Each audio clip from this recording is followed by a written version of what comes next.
carretera está en buen estado. Fin de espacio promocional y publicitario. Miles de personas nos escuchan diariamente. Es su derecho a seguirlo haciendo. Lo que está en juego. Exa FM y Democracia AM. Encarnamos la libertad de expresión. Con periodismo crítico. 7:47. Estamos saludando en esta mesa de trabajo a la economista Sandra Naranjo, la secretaria nacional de Planificación. Bienvenida, gracias por acompañarnos. Bueno, se inició la transición. Ahora sí es cierto que hay cambio. ¿Será o cómo mira usted? ¿Qué tiene preparado? Se le ha encargado además de la planificación en estos últimos tiempos. Esta tarea que es un poco que hacer una condensación de lo hecho, lo que está por hacer, cómo quedan las cuentas. Así que primero le pediría que nos haga un primer plano de cómo va a constituir la transición. Bienvenida, buenos días. Bueno, buenos días, Francisco, buenos días a todos los que nos escuchan. Contarles que venimos trabajando en este proceso de transición, que es la primera vez que se hace en el país, de la información que nosotros tenemos desde el retorno a la democracia, de una manera institucionalizada. Nosotros empezamos en el mes de octubre del año pasado un poco a investigar cómo se hacía en otros países. Incluso contamos con una asistencia técnica del BID y nos colaboraron con un experto canadiense que vino a hacer un taller de trabajo con todo el equipo de Semplades durante 3 días, un poco entendiendo, bueno, cómo lo hacían ellos, cuáles de esas cosas aplicaban al caso ecuatoriano, qué particularidades a lo mejor necesitábamos agregar. Y en función de eso, en el mes de enero nosotros anunciamos que se haría una transición ordenada sin importar quién gane. Ya. Desde entonces... Sí tenían ustedes una idea de que podía ganar otro. Claro, Sí. tal es así que nosotros lo anunciamos. De hecho, cuando se inicia la campaña para la primera vuelta, nosotros hicimos un llamado a todos los candidatos en aquel entonces de que en el caso de resultar electos, formen este equipo de transición que sería la contraparte del comité de transición que forma el presidente Correa por decreto. Un poco nuestro objetivo era poder entregar el gobierno con toda la información posible, que el siguiente gobierno, y repito, sin importar quién sea, tuviese toda la información para empezar a trabajar desde el primer día. La forma en la que nosotros veíamos es que más allá de las diferencias políticas o afinidades o lejanías que pudiésemos tener, finalmente había un objetivo común que era el bienestar del país. Y mientras mayor información tuvieran, sería mejor para el siguiente gobierno poder iniciar cuanto antes. Siempre dijimos que la información se le entregaría una vez que haya un presidente electo. Entonces, normalmente los procesos de transición tienen 3 momentos. Un primer momento que es en el de preparar toda la información. Luego, cuando ya se anuncie el presidente ganador, en este caso el presidente Moreno, hasta el 24 de mayo, que es el día de su posesión, hay un periodo de transición ya de los equipos, de entregar la información, y el 24 de mayo ya es la transición como tal, en el momento que el nuevo presidente asume el mando. En esta primera etapa, entonces, ¿ustedes deben haber ya citado algún equipo del presidente Moreno o recién se inicia esta? Bueno, nosotros al momento ya teníamos todo listo, considerando, digamos, que evidentemente iba a haber un ganador. Y ahora estamos esperando que el presidente electo forme su equipo de transición, poder tener una primera reunión y ya que los equipos técnicos empiecen a trabajar, a recibir la información, quizás profundizar en algunos temas que sean de su interés, para que ya inicien, digamos, con el proceso y que puedan aprovechar este tiempo hasta el 24 de mayo que inician formalmente. Ministra, el presidente tuvo una afirmación, dijo que queda la mesa tendida. Y al ver las carpetas, yo le decía una mesa de 3 patas, ¿será? De 4 van a ser. Y usted hizo una reflexión, además, en estas 3 ejes que van a tener 3 libros que usted los ha denominado. ¿En dónde está la economía y en dónde está? Porque ahí va a estar la realidad del país. Y si después de eso, además del próximo gobernante, podrá ver la oposición, por ejemplo, para ver el Estado y la transparencia que usted nos decía, por fin descubrir algunas cifras que algunos dicen no se las puede ver. Bueno, yo creo que las cifras han sido públicas y eso, digamos, están en las distintas páginas. Creo que este esfuerzo ha sido de poder compilar esa información y resumirla. Los 3 libros a los que yo me refería, el primero es del libro de gobierno.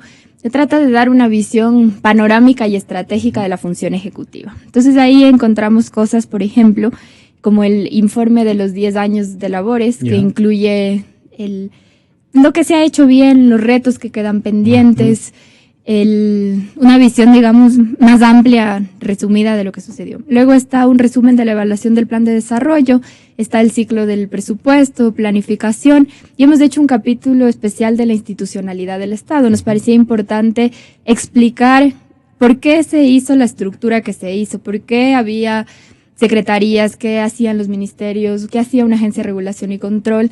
Nosotros creemos que mientras más información se tenga, tendrán mejores insumos para tomar decisiones. Incluso si desean cambiar, creo que es importante entender por qué se hacía lo que se hacía y luego sí se puede cambiar. Y luego sí cambiar si es que lo estiman conveniente. El segundo libro es el libro sectorial. Aquí se ha agrupado en función de los 6 ministerios coordinadores el resumen nuevamente, digamos, de cada sector. Entonces está lo que se ha hecho, los retos que quedan pendientes. Y una sección que a mí me parece muy interesante, que de hecho fue una recomendación de este experto canadiense, que él nos decía identificar cuáles son aquellos hitos importantes de los primeros 100 días. Evidentemente el siguiente gobierno pondrá su agenda de los 100 días, pero hay cosas que están en camino que es importante que sepa. Entonces, no sé, por ponerle un ejemplo, si hubiese que hacer un pago especial del programa de alimentación escolar, o hubiese que pagar un bono de finanzas, es decir, ojo que en junio está esto pendiente. O sea, es una especie de mapa de lo que podría tener esos de cosas días, que ya... Y en eso, por ejemplo, están los retrasos económicos de pagos. ¿Hay una cuantificación de eso también? Bueno, como le digo, el sectorial resume, digamos, cada uno de los sectores, pero los anexos de ese en realidad es la información que cada una de las 135 entidades que son parte de la función ejecutiva han levantado. Entonces están, los retos pendientes. Y el tercer libro que yo le mencionaba es el libro de la presidencia, que tiene que ver con todo lo que es el entorno del presidente. Cómo funciona el complejo presidencial, los edificios que hay, la estructura, cuáles son los bienes que quedan en el Museo Presidencial. Usted recordará que el presidente Correa tomó la decisión de que todos los regalos que él recibía quedaban en Carondelet, y eso está inventariado, tiene un costo importante. Entonces está eso también, cómo funciona el museo, cómo funciona la residencia presidencial. Ya las particularidades de cada ministerio están en este informe que elaboró cada entidad, porque evidentemente el equipo de transición lo hace a un nivel más macro, pero ya cada uno de los ministerios tendrá que hacer la transición de ministro a ministro. Cosas globales, por ejemplo, ¿no es cierto? Y uno podría pensar y decir, a ver, en el sector de... ¿Qué es lo que acabamos de escuchar también a los analistas sobre el tema económico? El déficit de 5,000 y pico de millones de dólares, la deuda, la cuantificación total, con o no la aplicación del modelo del Fondo Monetario Internacional, deuda interna, deuda externa. ¿Todo eso va a estar ahí? ¿Tiene usted algunas cifras de eso, por ejemplo, y diga, en esto vamos a tener, por ejemplo, cuánto le toca pagar este año al presidente electo en cuestión de manejo de la deuda? ¿Sí está eso? Sí, mira, está toda la información resumida. Y evidentemente hay sectores que tienen sus particularidades. Evidentemente el Ministerio de Finanzas y yo diría en realidad todo el sector de política económica, ¿no? Tiene información muy importante que es de interés, yo diría, de la ciudadanía en general y evidentemente del siguiente gobierno. Por ejemplo, cómo queda la ejecución del presupuesto, cuáles son los proyectos que quedan pendientes, cuál es el nivel de deuda, cuáles son aquellas que a lo mejor se pudiesen reestructurar. Usted me preguntaba sobre la deuda, el dato cerrado a diciembre del 2016 era 39.6% del PIB, sumando tanto deuda externa como interna, pero evidentemente el ministro de Finanzas deberá entregar al ministro que el presidente designe ya todos los detalles, los pormenores. Claro, e incluso una cosa importante, Francisco, en este documento que nosotros decidimos elaborar, digamos, para cada una de las entidades, ese informe además tiene 3 partes. El primero, que es un resumen estratégico a grandes rasgos de, bueno, esto es lo que sucedió, estos son los retos pendientes, otra vez la información de los 100 días. Luego está una parte que es todas las responsabilidades que vienen con ese cargo. Entonces, al ministro de Finanzas, sin importar que sea, ¿cuáles son las responsabilidades que tiene? ¿De qué cuerpos colegiados participa? ¿A quiénes tiene que nombrar? Si es un ministerio como el Ministerio de Salud, por ejemplo, tiene que nombrar, no sé, o participa del ARCSA, de algunos otros directorios, ¿cómo va a participar en eso? Director de salud. ¿Cuáles son sus de los atribuciones? Correcto. ¿Cuáles son sus atribuciones y responsabilidades legales? Y esas tienen que ver más con el puesto que con la persona. Y luego hay uno que ya tiene que ver con toda la parte operativa, el presupuesto, nómina, cuáles son los contratos que están abiertos, juicios, porque a veces los ministerios tienen juicios, toda la información ya operativa del ministerio. Evidentemente, hay ministerios que consolidan esa información, pero de todo el gobierno. Claro. El Ministerio de Finanzas, la Secretaría de Planificación con todos los planes de inversión, el Ministerio de Trabajo, toda la parte de talento humano del sector público. Entonces, toda esa información se entregará con mayor detalle ya a cada ministro, y evidentemente el objetivo de hacer estos libros es que el presidente electo pueda tener toda la información y que pueda pedir a su equipo, miren, yo quiero profundizar en esto, a ver, explícame cómo está esto de acá, a mí me interesa esto. Si es que le pidiesen una recomendación, ¿usted mantendría los ministerios coordinadores o si se dio cuenta que en algunos casos, en vez de ayudar, han entorpecido algunas cosas, o es una percepción de afuera? Mire, yo creo que los ministerios coordinadores han tenido un rol importante. ¿En qué sentido? Para mí tener un espacio, porque tener este espacio de coordinación intersectorial para poder elaborar la política de ese sector y ver, por ejemplo, dónde hay sinergias que se pudiesen potenciar o a lo mejor dónde se están duplicando esfuerzos que pudiesen ser optimizados, creo que es un valor importante.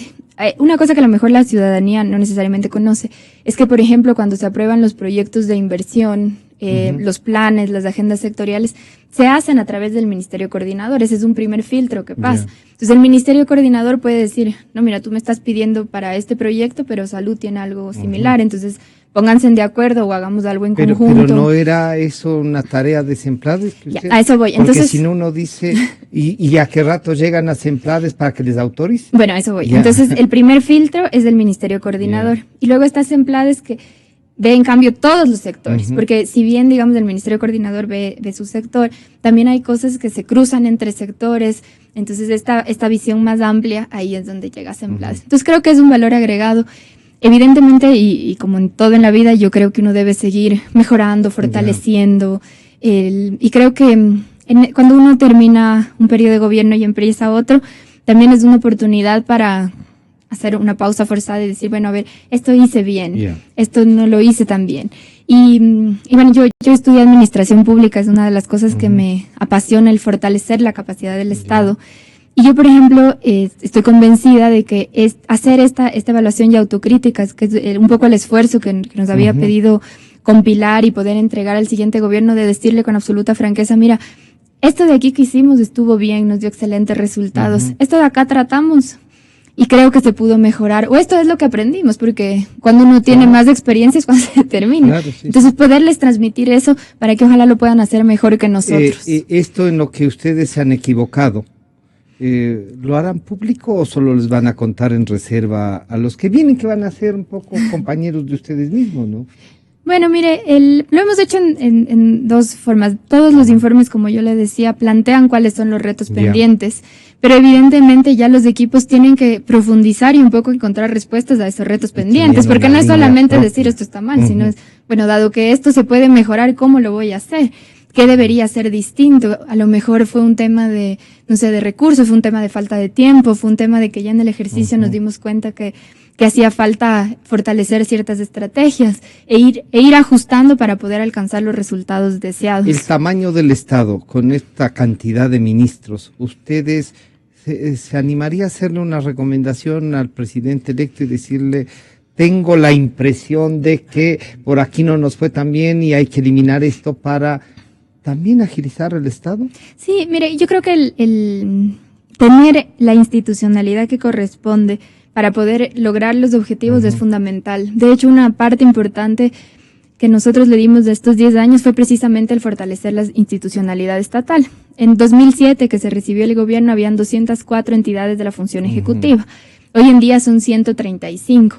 Y yo quisiera rescatar además del esfuerzo de haberlas organizado y darles cierta lógica en el sentido de, por ejemplo, había muchas entidades adscritas a la Presidencia de la República. El poder institucionalizar eso en los ministerios respectivos. Había muchas entidades autónomas. Había ministerios o digamos, dos instituciones que se llamaban igual, pero hacían cosas distintas. Entonces, el tratar de darle una lógica, decir, bueno, un ministerio va a ser una lógica, un ministerio de línea específica. Las secretarías nacionales van a ser temas transversales. Entonces, todo ese análisis está hecho para que en función de eso ellos también puedan decir, y en función de las prioridades del plan de gobierno, de su plan de desarrollo, el siguiente gobierno pueda decidir con qué continúa y qué cambia.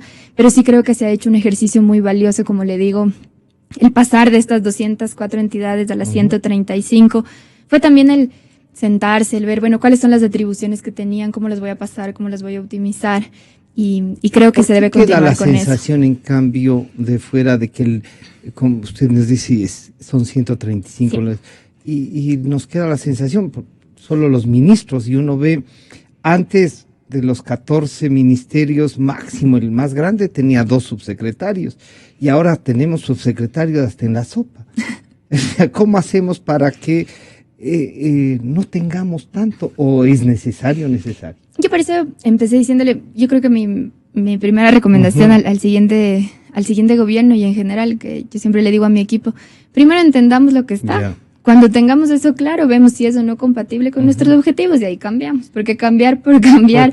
Puede ¿y le parece a usted que esta necesidad de la Dirección Nacional de tal cosa, hacer la subsecretaría y en otros casos viceministro para que tenga carro, guardaespaldas y laptops y 3 teléfonos, la revolución de los iPhone, diría el presidente? No, mire, yo no comparto con eso de poner cargos, digamos, simplemente porque sí. Yo creo que el Estado debe trabajar en función de los objetivos que deba cumplir.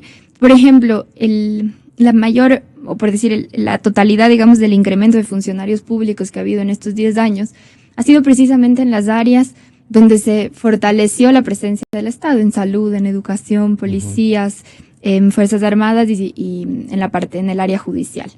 Entonces, evidentemente eso responde a que ahora, solo por dar un ejemplo, se han construido y repotenciado 58 hospitales. Yo tuve la oportunidad de ir a inaugurar el de Yansatsa y les preguntaba, ¿no? Siempre me gusta hacer la comparación, bueno, ¿cuántos médicos habían? Me decían 28. ¿Cuántos hay? Me dicen, van a ser 206 y están 100 y pico. Digo, no, pregunten bien, porque no puede ser que de 28 a 100. Me decían, no, sí es verdad. Sí. Pero entre 3 veces. Entonces, ¿Y esos 206, ministra, están acordes con los que atendían? Lo que pasa es que... O también pongamos 206 porque hay que demostrar que hemos contratado más. No, porque se ampliaron también, por ejemplo, ahorita no recuerdo exactamente, pero por ejemplo, si tenían un quirófano, ahora tienen 4, si no tenían necesariamente todos los consultorios ambivalentes que necesitaba la población, porque un ejercicio muy importante que se ha hecho es precisamente nosotros le llamamos, a mí no me gusta mucho el nombre en medio, la microplanificación, que es, en otras palabras, es la planificación de los servicios públicos en el territorio. Y eso creo que es algo en lo que ha ganado el país, porque no solamente que se estandarizaron las fachadas hacia afuera, digamos, porque eso implica un ahorro en estudios porque si no cada edificio es una obra de arte, entonces eso implica un ahorro en estudios, implica un ahorro en tiempo, pero también se organizó y se establecieron y dijimos, a ver, un centro de salud tipo ¿a qué población va a servir? Un centro de salud tipo B, ¿qué especialidades va a tener? Y así en cada uno de los niveles. Entonces, para salud, para educación, interior, justicia, inclusión económica y social y deporte, se tiene este ejercicio de microplanificación en función de la población, de las necesidades y con una proyección de cómo van a crecer las ciudades, cuántos centros de salud, cuántos hospitales, cuántas UPCs, VCs deberíamos tener. Y está todo eso mapeado. Y además se está entregando el folleto, cuánto nos costaría, en cuánto tiempo se cerraría la brecha. Entonces, sin duda es un esfuerzo importante que ayuda no solamente a planificar mejor, sino también a utilizar los recursos de mejor manera, a poder servir en el territorio de mejor manera. Y en eso creo que se ha avanzado mucho. De hecho, si es que alguien está interesado, está la página web de Semplades. ¿Los 3 libros se pueden revisar? Sí, los vamos a subir a la página web una vez que se haga. Va a haber una primera reunión entre los presidentes y los equipos del comité y se subirán para que la ciudadanía pueda conocerlos. Adicionalmente a esto, ¿usted nos podría decir el estado de la nación? Bueno, yo creo que se han dado avances muy importantes. En la parte social, el haber sacado de la pobreza alrededor de 2 millones de personas, toda la inversión que se ha hecho en el área de salud, de educación, Y algo que lo resume para mí bien es que hemos cambiado los estándares como sociedad. El hecho de que ahora la gente aspire a, no, yo quiero que mi hijo tenga la mejor educación posible, el que yo Pero saber si no que puedo acceder a educación. No puede, ¿Cómo así? porque no alcanza los estándares que necesita. No, mire, en el tema de educación, de hecho, por ejemplo, se ha alcanzado la universalización en educación primaria. El reto como país está alcanzar la universalización en bachillerato. Pero el siguiente paso ya no es solo mejorar el acceso, sino también la calidad de la educación. Se han dado pasos importantes. Por ejemplo, el país en el 2004, que es la primera prueba que hace UNESCO a nivel de la región, el país estaba en el último lugar en calidad. Hemos subido y estamos en el promedio, pero debemos aspirar a ser los mejores de la región, del mundo. Y eso implica no solo invertir en infraestructura, que a lo mejor es lo más visible, pero es también invertir en los maestros. Se les incrementó el sueldo y probablemente debería ser un poco más alto, en preparación de los maestros, en mejorar el currículum, en que los estudiantes tengan todo lo que necesitan, porque nuestro objetivo final no es solo que los niños vayan a la escuela, es que aprendan. Entonces la calidad de educación, por ejemplo, creo que es el gran énfasis en este nuevo momento. También ha habido avances importantes en cuanto a mejorar la competitividad sistémica, es decir, en crear las condiciones para fomentar la inversión. Por ejemplo, la inversión que se ha hecho en carreteras, puertos, aeropuertos, y que no es solamente de construir carreteras. Eso implica, por ejemplo, reducción de costos de transporte, reducción en tiempos de llevar de un lugar a otro. Luego la inversión en hidroeléctricas. ¿Por qué es tan importante la inversión en hidroeléctricas? Porque ahora sí podemos hablar de desarrollar industrias intensivas en electricidad. Cuando no tienes certeza de si se te va a ir o no la luz, o que te van a cortar 2 horas, 6 horas. Es muy difícil alcanzar niveles de producción en industrias que son intensivas en electricidad. Entonces ahora los industriales tienen que responder a ese reto. Yo creo que debemos seguir construyendo el país juntos. En un primer momento la inversión estatal era muy importante porque probablemente no había sector privado que pueda hacer la inversión que se hizo en carreteras, en las mismas hidroeléctricas, en los multipropósitos. Pero evidentemente eso era crear las condiciones y probablemente en esta siguiente etapa va a ser importante la inversión del sector privado. Y esa articulación entre el sector público y el sector privado es fundamental para el desarrollo del país, seguir construyendo juntos un mejor Ecuador.